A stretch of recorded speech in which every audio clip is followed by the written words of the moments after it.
ये आकाशवाणी गोरखपुर है। अब आप सोनी निगम से क्षेत्रीय समाचार सुनिए। मुख्यमंत्री योगी आदित्यनाथ ने कोरोना वायरस के नए स्वरूप के दृष्टिगत प्रदेश में अतिरिक्त सतर्कता बरतने के निर्देश दिए हैं। उन्होंने कहा है कि प्रदेश के सभी एयरपोर्ट पर इस संबंध में विशेष सावधानी बरती जाए।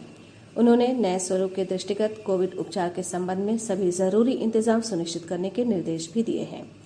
मुख्यमंत्री आज लखनऊ के लोक भवन में अनलॉक व्यवस्था की समीक्षा कर रहे थे। मुख्यमंत्री ने वायरस के नए स्वरूप के संबंध में प्रदेश में विशेषज्ञता विकसित करने पर बल दिया। उन्होंने कहा कि विदेशों से आए लोगों की सूची बनाकर टेस्टिंग कराई जाए।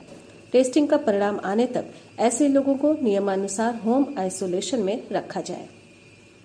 नए कृषि कानूनों के समर्थन में 3 लाख से अधिक किसानों ने एक ज्ञापन केंद्रीय कृषि मंत्री नरेंद्र सिंह तोमर को सौंपा।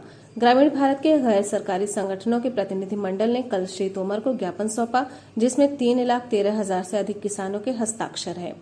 इस अवसर पर श्री तोमर ने कहा कि नए कृषि कानूनों को लेकर देश भर के किसानों में जोश है।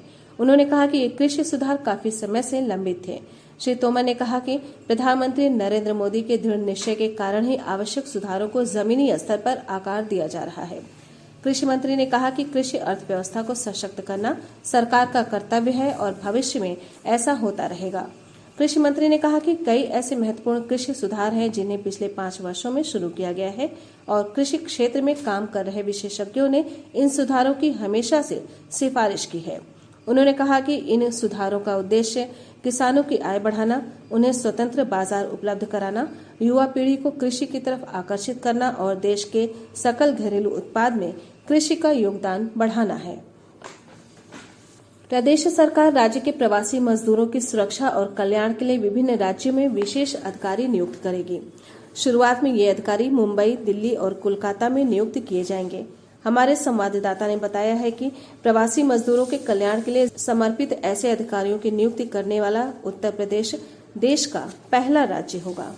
मुख्यमंत्री योगी आदित्यनाथ ने सबसे पहले मुंबई में इस प्रकार के अधिकारी की नियुक्ति के आदेश दिए हैं और बाद में दूसरे राज्यों में भी ऐसे अधिकारी नियुक्त किए जाएंगे। ये अधिकारी इस बात को सुनिश्चित करेंगे कि प्रवासी मजदूरों के हित सुरक्षित रहें और अगर किसी मजदूर को कोई समस्या होती है तो ये अधिकारी स्थानीय प्रशासन के साथ बात करके उसका हल तलाशने में मदद करेंगे। इस संबंध में एक रिपोर्ट भी सरकार को भेजी जाएगी। राज्य सरकार की विभिन्न योजनाओं के बारे में भी प्रवासी मजदूरों को जानकारी देंगे ताकि वो इन योजनाओं का लाभ ले सकें। बिहार के साथ ही उत्तर प्रदेश से बड़ी संख्या में प्रवासी मजदूर दूसरे राज्यों में काम करते हैं और लॉकडाउन के दौरान लाखों की संख्या में प्रवासी मजदूरों को घर लौटना पड़ा था। सुशील चंद्र तिवारी, आकाशवाणी समाचार, लखनऊ।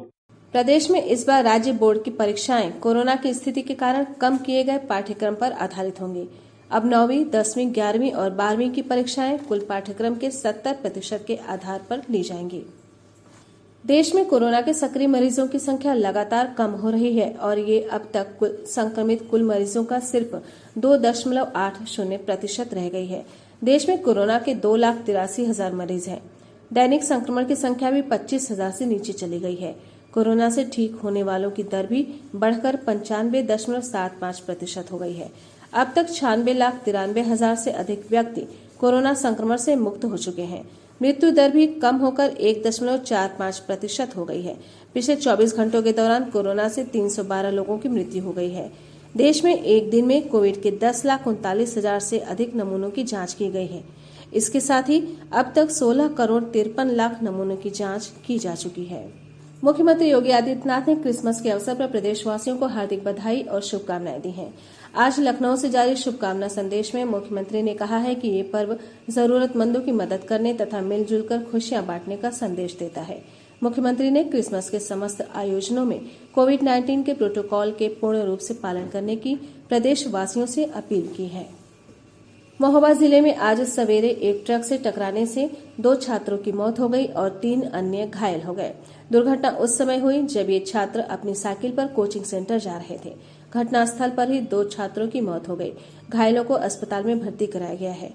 मुख्यमंत्री योगी आदित्यनाथ ने दुर्घटना पर दुख व्यक्त किया है और अधिकारियों से घायलों को हर संभव सहायता देने को कहा है। इसी के साथ क्षेत्रीय समाचारों का ये बुलेटिन समाप्त हुआ। नमस्कार।